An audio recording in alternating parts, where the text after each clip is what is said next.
Ka-Express, good news para sa Gilas, Pilipinas. Pero linawin natin agad, hindi pa opisyal ng kumpirmado ang Final 12 at wala pa rin garantiya ang paglalaro ni Kai Sotto laban sa Jordan at Iran. Ang totoong magandang balita, bukas pa rin ang pinto para sa kanyang pagbabalik kapag maging available siya. Nakatakdang salubungin ng Gilas ang Jordan sa August 28 at Iran sa August 30 sa MOA Arena. Dalawang laban na maaring magdikta kung buhay pa ang ating pag-asa para sa 2027 FIBA World Cup. Galing ang Gilas sa masakit na 2-4 record sa first round. Nasa ikalimang pwesto tayo sa Group E habang parehong 5-1 ang Iran at Jordan. Kaya hindi ito ordinaryong window. Kailangan ng Pilipinas ang pinakamalakas at ang pinakakumpletong roster na posibleng mabuo. Dito pumapasok ang exciting na combination Kai Sotto bilang pangunahing rim protector at interior finisher, Mike Phillips bilang walang sawang energy man, at Juan Gomez Del Llano bilang bagong creator na sumabog ng 23 points, 6 rebounds at 4 assists laban sa New Zealand. Isama pa ang core ni Justin Brownlee, Dwight Ramos, Kevin Kiambao at Carl Tamayo, at biglang mas malalim, mas athletic at mas unpredictable ang Gilas. Ang status ni Kai ay nakatali pa rin sa kanyang NBA pursuit. Ang good news ay hindi sarado ang pinto at kapag naging available siya, ito na ang pagkakataon para mabuo ang Gilas lineup na matagal nang hinihintay ng mga Pinoy. Unang dapat maintindihan ng lahat, napakalaki ng halagaan ng dalawang home games na ito. Sa official FIBA standings, Australia ang nangunguna sa Group E sa 6-0. Kasunod ang Iran at Jordan na parehong 5-1, New Zealand sa 4-2, at Pilipinas at Syria na parehong 2-4. Dala ang lahat ng resulta mula sa first round papunta sa second round, kaya walang reset button para sa Gilas. Ang top 3 sa bawat second round group kasama ang pinakamahusay sa fourth place team ang makakuha ng World Cup tickets bukod sa host Qatar. So ibig sabihin, bawat panalo ngayon ay hindi lamang dagdag sa record. Ito ay direktang habol sa Jordan, Iran at New Zealand. Kaya understandable kung bakit muling umiikot ang usapan kay Kai.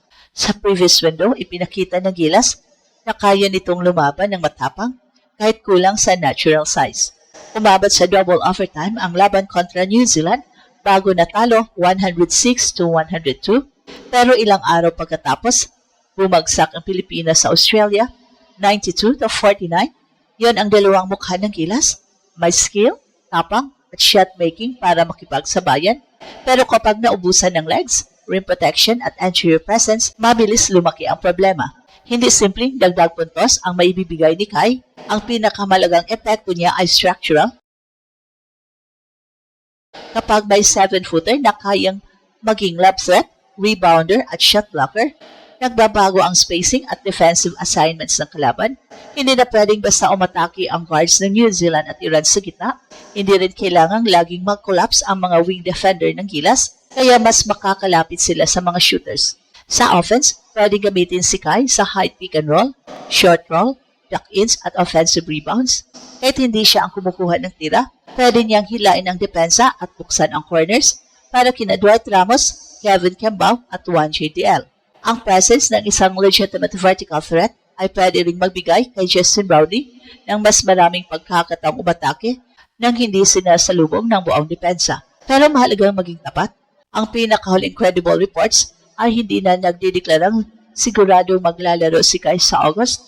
Sinasabi ni Coach Tim nitong June na susuportahan ng Gilas ang NBA pursuit ni Kai at hindi nila ito hahadlangan. May reports din maaari niyang mamiss pati ang simula ng second round kung may opportunity na kailangang habulin sa US. Sa kabilang banda, lumalabas din sa social media reports na bukas pa rin ang pinto para sa kanya kung magiging available. Well, posible, gusto ng Gilas at kailangan ng Gilas, pero wala pang final confirmation. At kung makabalik si Kai, ibang klase ang partnership niya kay Mike Phillips. Si Phillips ang klase ng player na hindi kailangang tawagan ng play para makaapekto. Humahabol siya sa loose ball, sumasalaksak sa offensive glass, nagsiset ng physical screens at tumatakbo sa transition. Kapag katabi niya si Kai, hindi na siya mapipilitang maging full-time center. Makakabalik siya sa natural na energy forward role, switching, helping, rebounding at attacking gaps. Ito ang malaking posibilidad. Si Kai ang defensive anchor, habang si Phillips ang roaming energy defender. Kapag may penetration, pwedeng tumulong si Phillips ng agresibo dahil alam niyang may Kai na nagbabantay sa likod. Kapag nag-contest si Kai, andun si Phillips para sa weak side rebound. Hindi kailangan pareho silang scorer para maging epektibo ang kombinasyon. Samantala si Juan ang maaaring maging pinakamalaking discovery ng nakaraang window. Ang 23 points, 6 rebounds and 4 assists niya laban sa Tall Blacks ay hindi simpleng hot shooting. Tumama siya ng malaking three-pointer sa dulo ng regulation at unang overtime. Ipinakita niyang may lakas ng loob siyang humawak ng bola sa pressure, gumawa ng sariling tira at magdesisyon sa pick and roll. Kapag may Kai bilang vertical threat at Phillips bilang roller o offensive rebounder, mas magiging mahirap hulaan kung saan manggagaling ang atake ng gilas. Pwedeng gamitin ni Juan ang ball screen o matake sa gitna, magbigay ng lob kay Kai, mag-trap pass kay Phillips o mag-kick out sa shooters.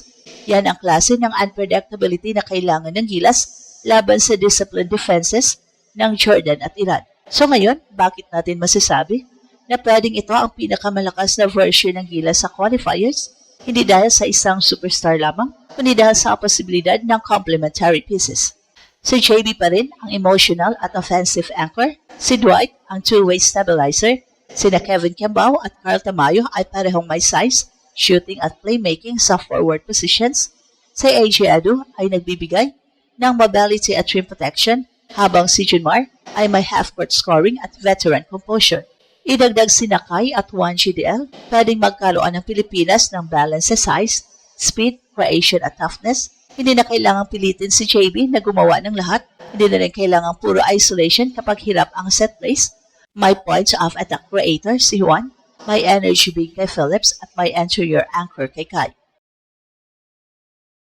Laban sa Jordan, kailangang paghandaan ang scoring ni Jalen Harris na nanguna sa kanilang first round campaign na may 27 points per game at ang anterior presence ni Ahmad Alduare. Hindi pwedeng isang defender lang ang solusyon. Kailangan nagilas ng rim protection sa loob, disciplined closeouts at guards na kayang lumaban sa ball screens. At dito magiging mahalaga ang kombinasyon ni Kai at Phillips. Isa ang nagbabantay sa ring habang ang isa ay humahabol sa perimeter, loose balls at rebounding lanes. Kontra Iran, ibang klase naman ang challenge. Nasa 5-1 din sila at pinangungunahan ni Nabinam Yakchali at sina Van Hedy. Ang Iran ay hindi kailangang maglaro ng mabilis para kontrolin ang laban, kaya kailangan ng gilas ng patience, defensive rebounding at execution sa half-court. Kapag walang tunay na interior anchor, madaling mapagod ang undersized lineup sa paulit-ulit na box-out, post defense at help rotations.